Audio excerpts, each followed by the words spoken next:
Hi everybody, this is Some Fire.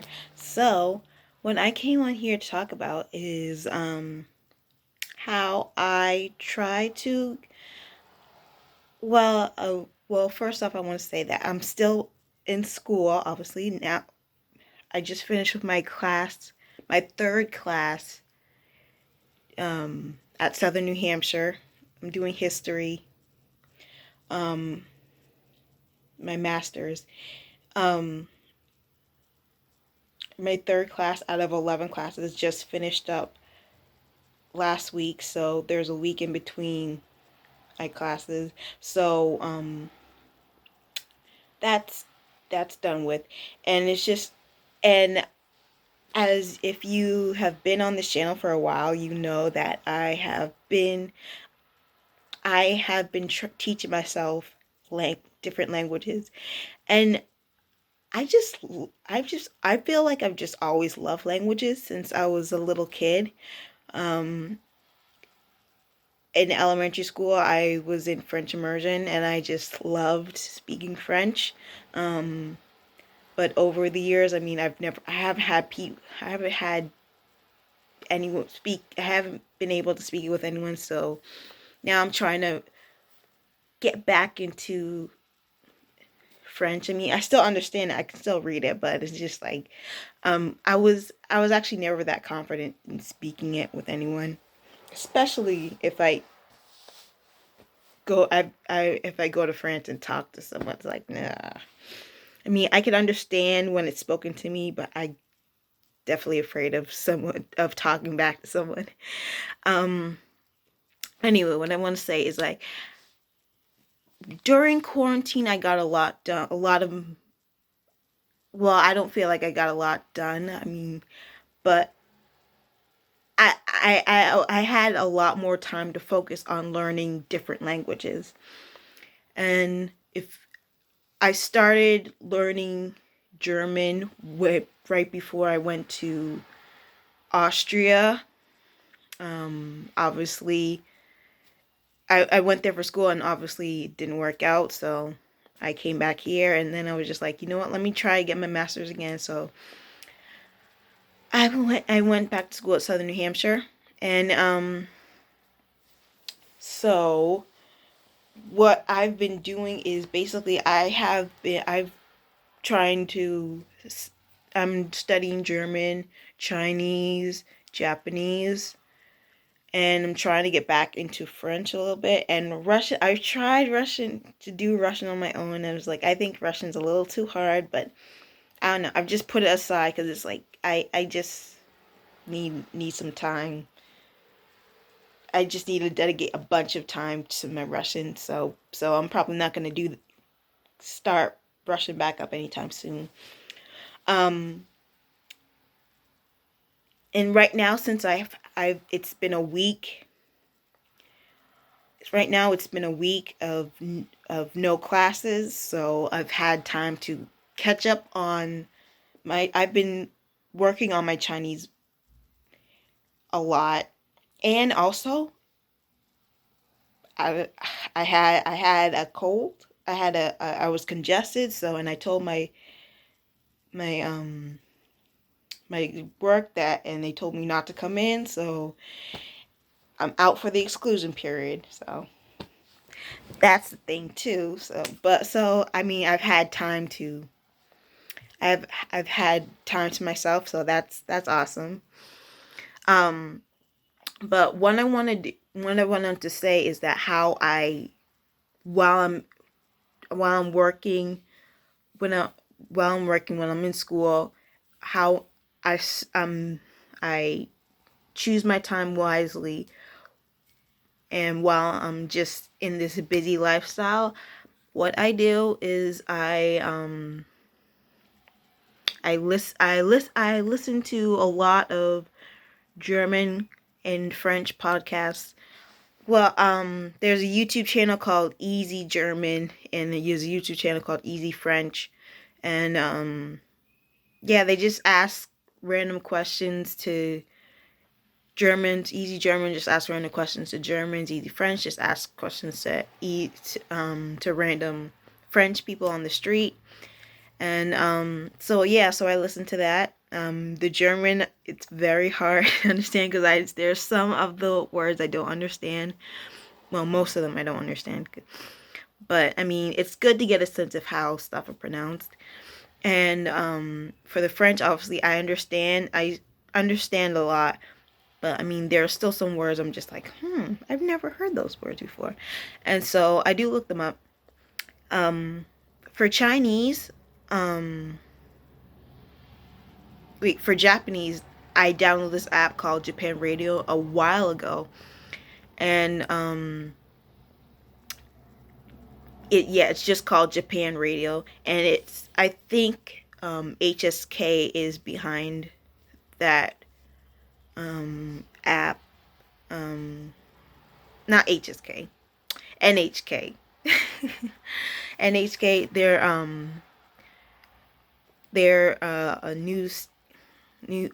and I think they're a news program or news station in Japan. And I listen to the radio where it's just like you listen to songs. A lot of the times I listen to the radio and they're just playing English songs on. And it's usually the 80s ones. I don't know why, because I've heard a bunch of Michael Jackson on there.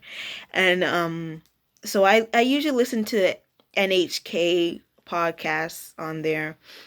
And they also have and NHK has also made lessons on there as well.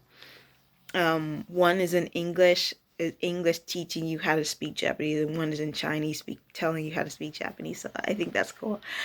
One day I'll look at the Chinese one teaching you how to speak Japanese. But yeah, I think that's cool.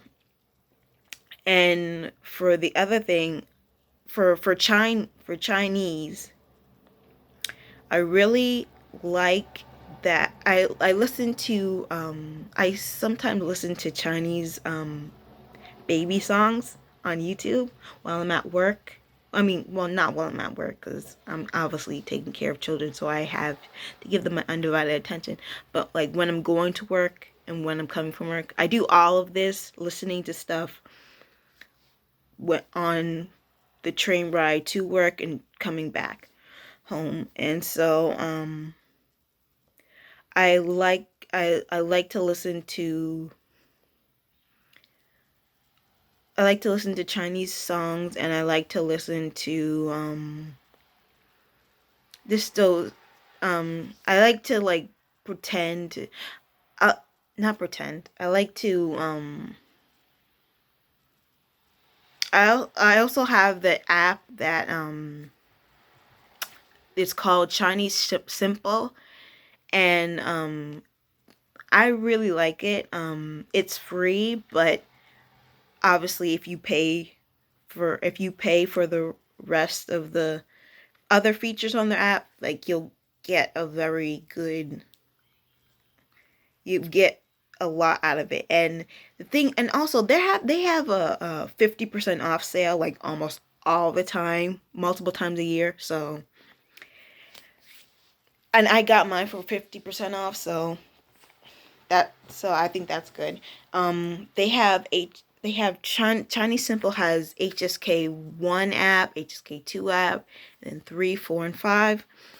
And they also have a classifier app, and they also have numbers app, and maybe I think they also have a radicals app too, because I now know that radicals are really good at helping you understand a character.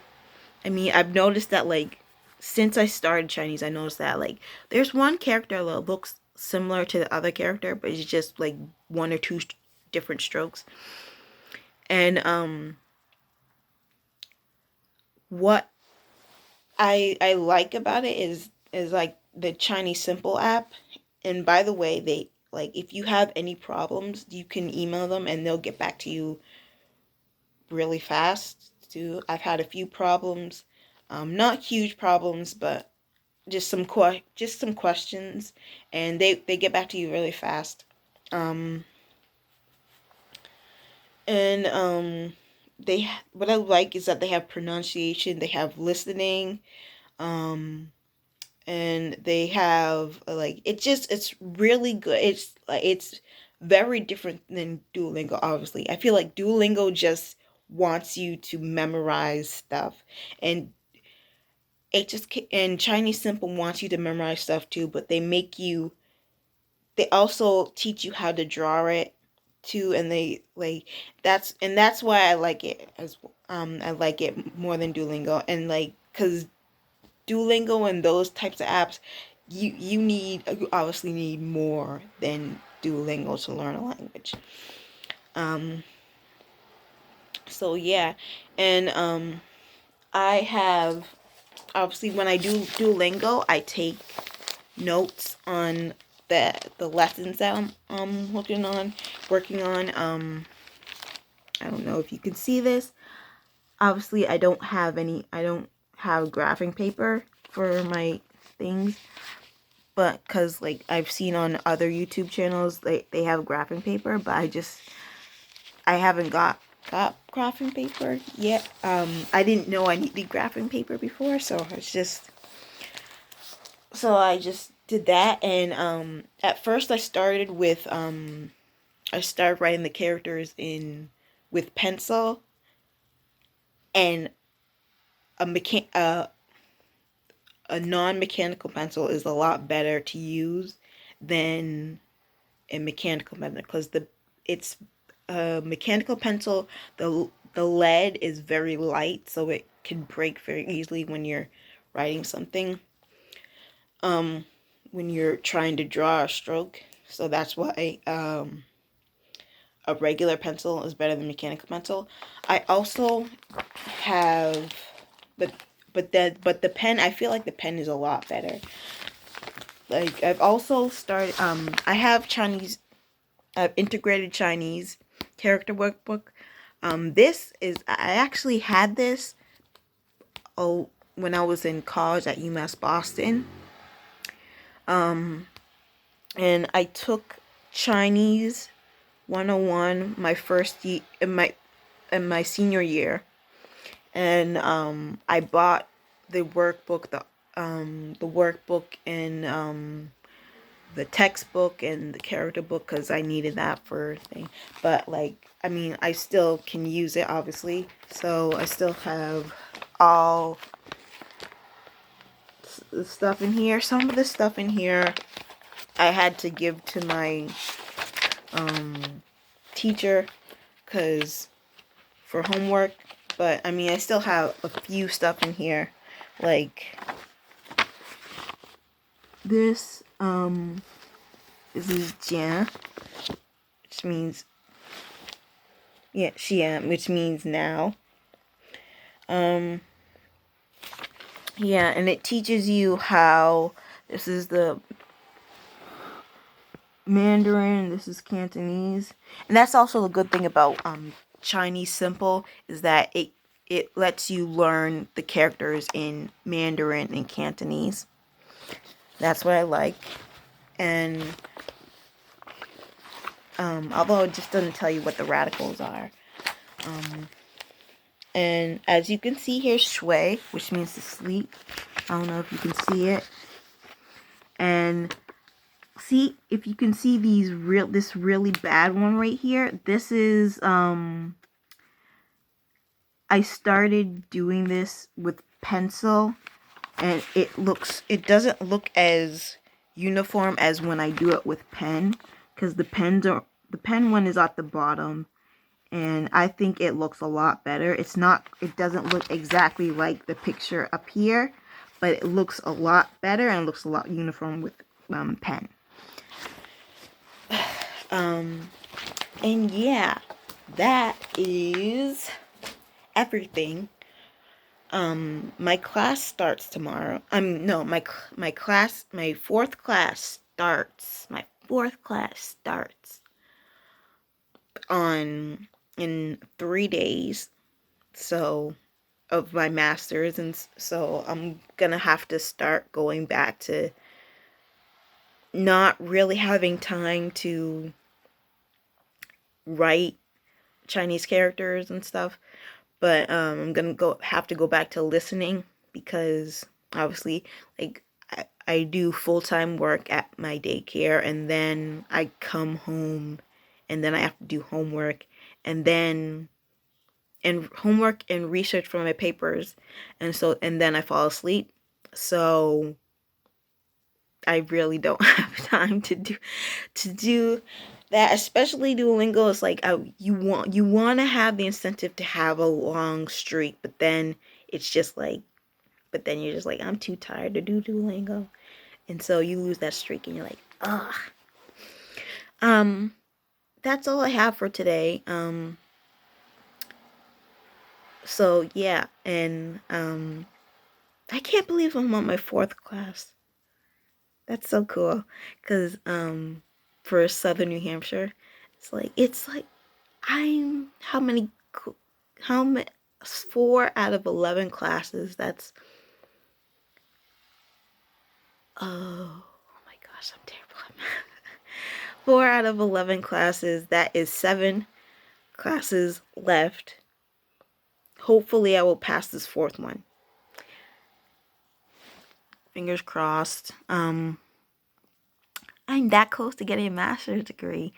Yay! Um, so maybe I'll make a video on my on what it's like to have a master's. I mean, what it's like to be in a master's program. I don't have the master's yet. Hopefully, maybe one day I will. And this is all nice because obviously, because I want to move to another country.